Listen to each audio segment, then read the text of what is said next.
Today, I sat down with Kabri Lehrman-Schmid, a construction superintendent who has led over $1.9 billion in projects. In a male-dominated industry, she leans into being a woman, and that's her edge. She builds trust, empowers her crews, and puts safety and mental health first. Kabri proves the very thing that sets you apart is your power. Let's begin making maverick moves. My name is Gina L. Osborn, and I'm an Army veteran. I spent 6 years during the end of the Cold War as a counterintelligence agent. I was appointed as an FBI agent, and during my 22-year career, worked everything from Asian organized crime to terrorism. I became the assistant special agent in charge of cyber and computer forensics, and then I came out of retirement and spent 2 years as the safety and security officer at LA Metro. Now, I'm here to help you make your maverick move. Today, we're diving into a theme that's close to my heart, what it means to redefine leadership from a woman's point of view, especially in male-dominated fields. When I joined the Army in 1987 and later as a special agent in the FBI, I walked into rooms where I was the only woman. It would have been easy to feel intimidated, but I learned quickly that you can either let that define you or you can set the tone for how you want to lead. My guest today, Kabri Lehrman-Schmid, is doing just that. She's a superintendent running multi-billion-dollar construction projects, including at the Seattle-Tacoma International Airport. And she's not just surviving in a male-dominated industry. She's changing how leadership itself is defined. Her story is both inspiring and practical, and I want to share it with you in her own words, with some reflections from my own journey along the way. I first learned about the industry through an internship, and what I saw was an incredible amount of skill sets coming together to solve problems. I didn't see many women doing that, but I saw this passion for problem solving, and I wanted to be a part of it. And so what I've experienced throughout my career is that most people want the same thing, which is to apply their skill sets and to come out the other side having solved incredible problems they can point to and say, I built that. That's where the maverick move begins.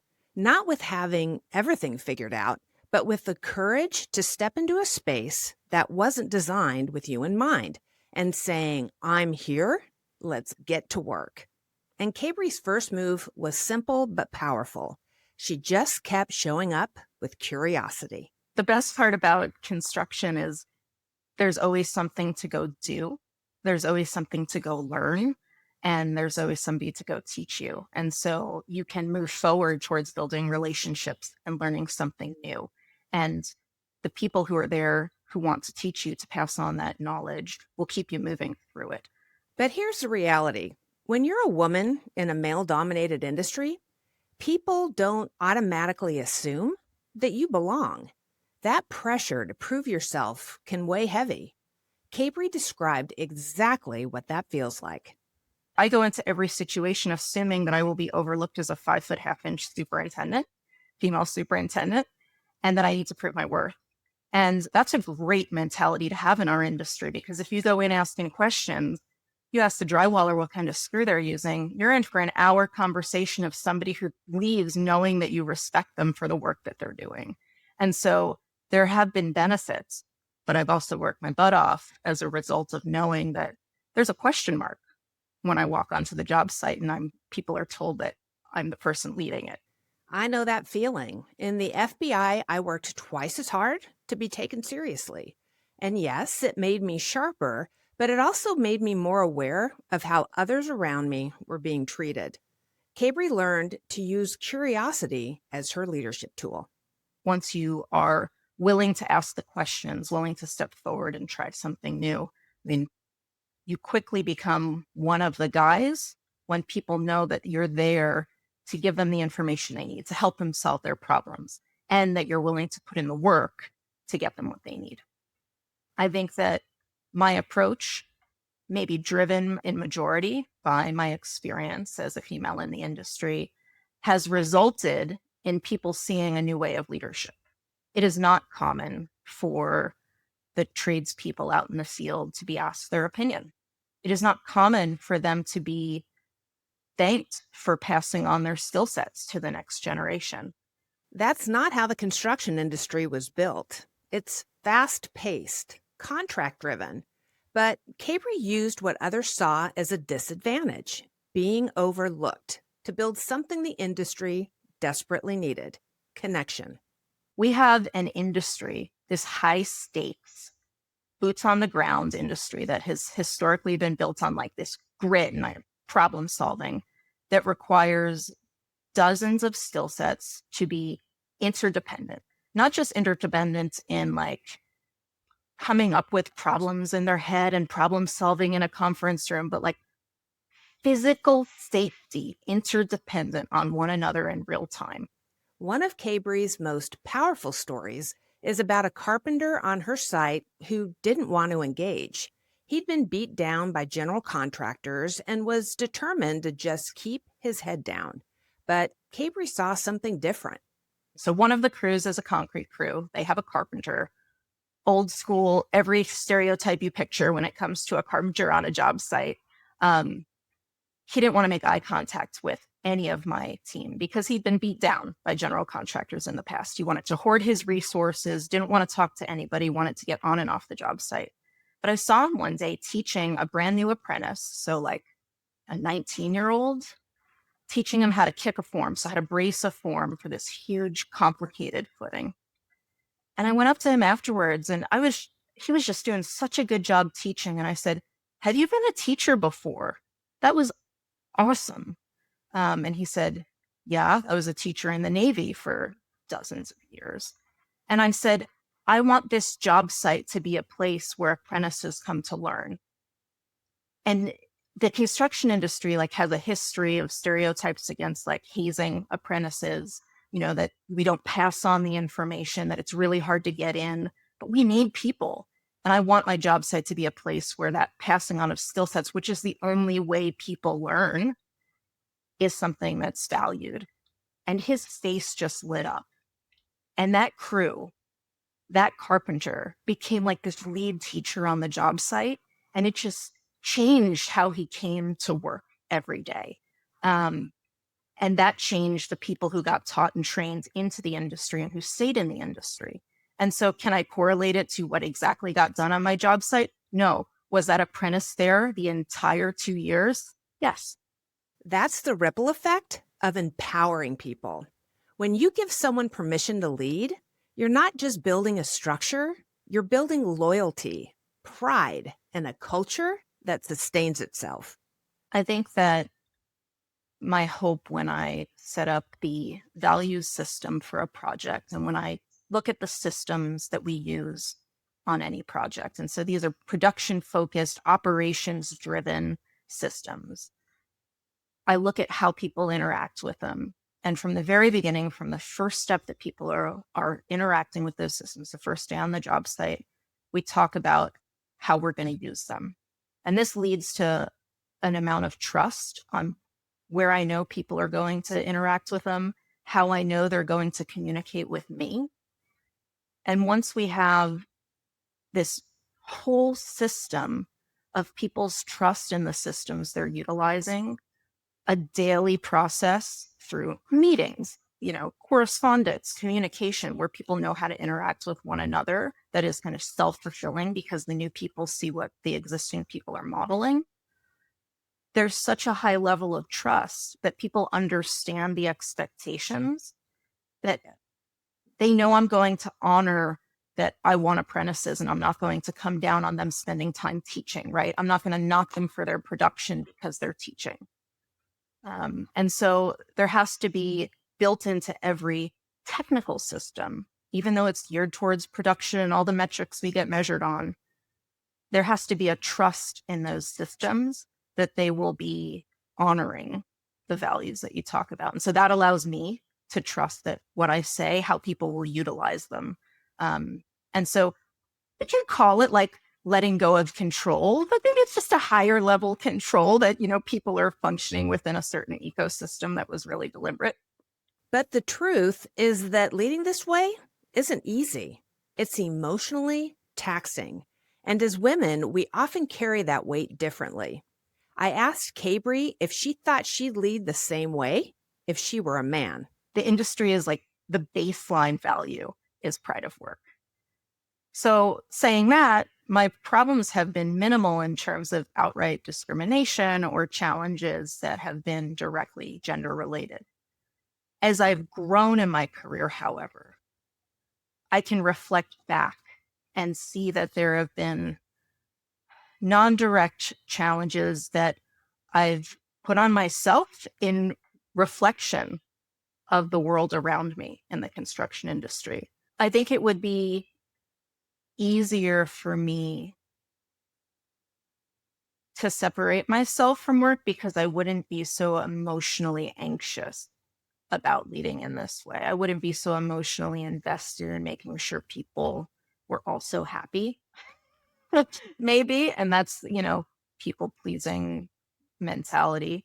But I feel that the values of curiosity, the values of servant leadership, the values of collaboration and communication, um, or what I was brought up with, the values of don't do something unless you're willing to do it yourself.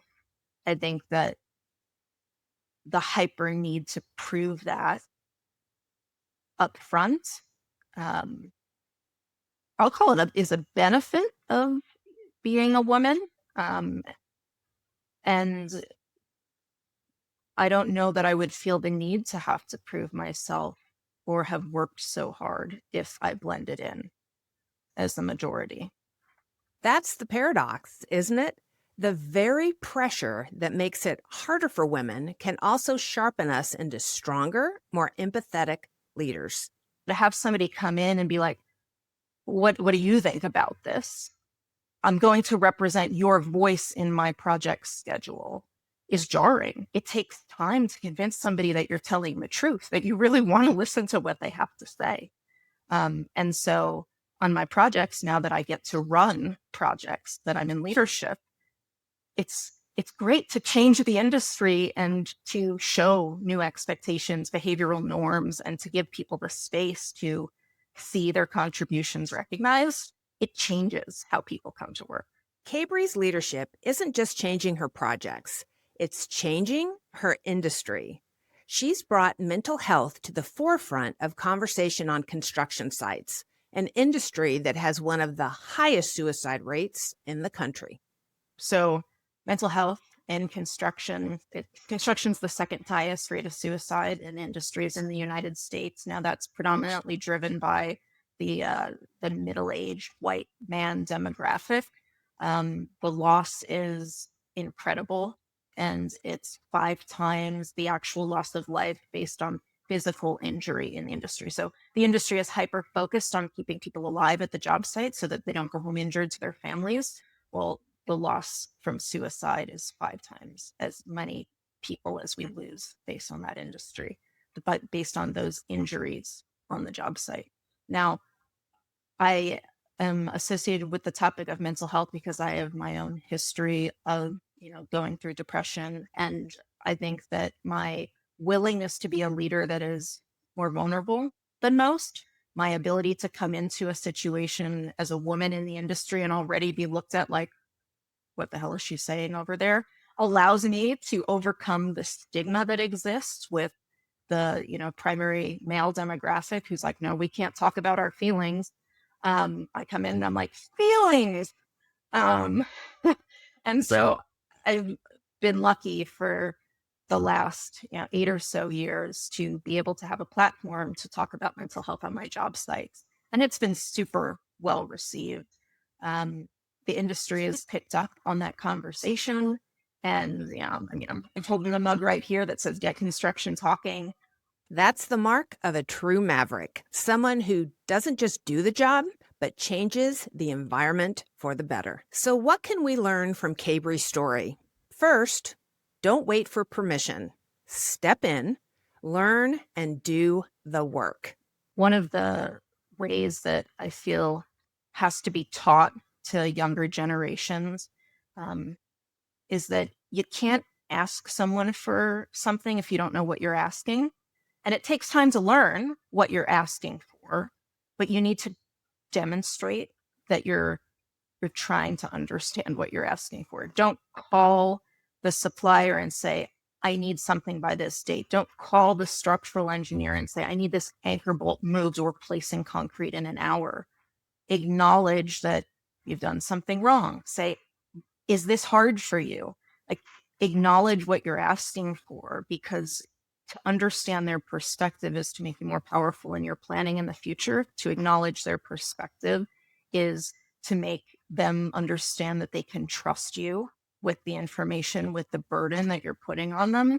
There's just, when you're riding along with your operator, when you're asking somebody what it is that they need to accomplish your task, you're recognizing them as a human being, and you're trying to achieve what you're both needing to achieve for success in the business sense.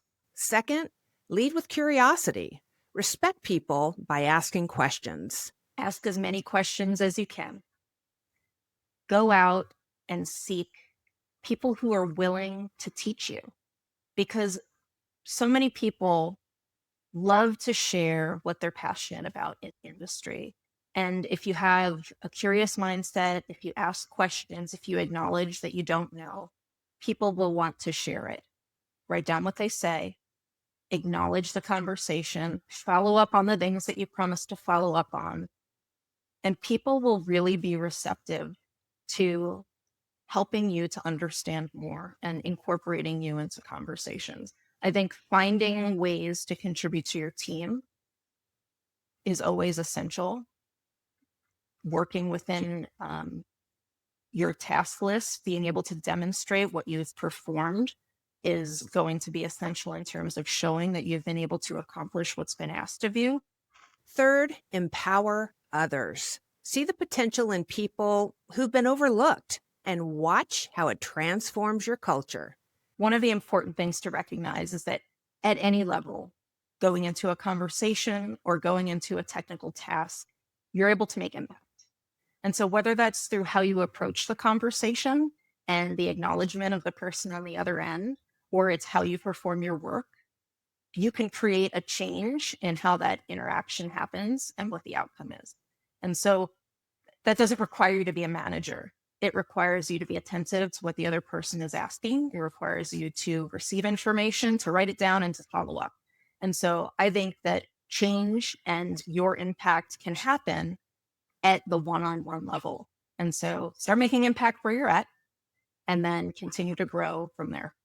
And finally, reframe the pressure. Find a way for your discomfort to create change that you want to see, that makes you feel fulfilled when that discomfort has passed. And those are great ways to practice feeling accomplished afterwards. Because then, I don't know, maybe you're not associating the discomfort with feeling like something has gone wrong, but that you can actually create a better world from that discomfort. I like to think in every challenging conversation at the job site that I've made somebody's experience in that conversation better at my job site. Maybe that's really big-headed, and like, maybe I shouldn't be thinking of myself as being able to impact that much. But, I tell myself that I can create impact. And if I can go in to the most mundane, I got to go out there and pull something out of the mud, and this is going to be challenging, but afterwards I feel accomplished by it, then I can do the next one. What feels like a disadvantage can become your strength. This is how women redefine leadership, not by imitating the old model, but by creating a new one built on authenticity, connection, and courage. I need people to know that even though I'm the lead superintendent of the job site, that I see myself, my role, as serving their success. That if I'm bringing my resources to the table to clear obstacles for them, if I'm having these systems, and I have to say this in like almost every meeting to remind everybody, because people forget because of how they've been treated before, that we're doing this so that you can solve your problems together. We're doing this so that you can each share your pieces of information and you help prompt them into discussion. When people catch on that they can solve their own problems together and make their own organizations more successful or get their crews what they need, and that talking about what they need is a strength, being fearlessly authentic means knowing what it takes to disrupt some of the cultural norms that are around you when you know that it's right for the people who are doing the work. And so for me, it's showing up and recognizing that we can incorporate people's considerations and perspectives into the daily processes that keep people safe, that produce incredible things, because it takes those people to build the world around us. And so being fearlessly authentic is kind of bucking the norm at times, but it's recognizing how other people want to do their work and making sure that they can be authentic in what they're contributing. A huge thank you to Kabri Lehrman-Schmid for sharing her story and her heart. If you'd like to learn more about her work, check out the links in the show notes. And if today's episode resonated with you, share it with someone who needs to hear that leadership isn't about fitting in. It's about standing out and leading with authenticity. Until next time, keep making maverick moves. Making Maverick Moves is hosted by Gina L. Osborn and was edited, produced, and sound engineered by Sunny Side Up Marketing. Our theme music, epic trailer, and violin life are courtesy of Descript Stock Media. This episode is copyrighted as of 2025 by Gina L. Osborn and Associates. Make sure to like, follow, and subscribe to Making Maverick Moves on YouTube or wherever you listen to your favorite podcasts.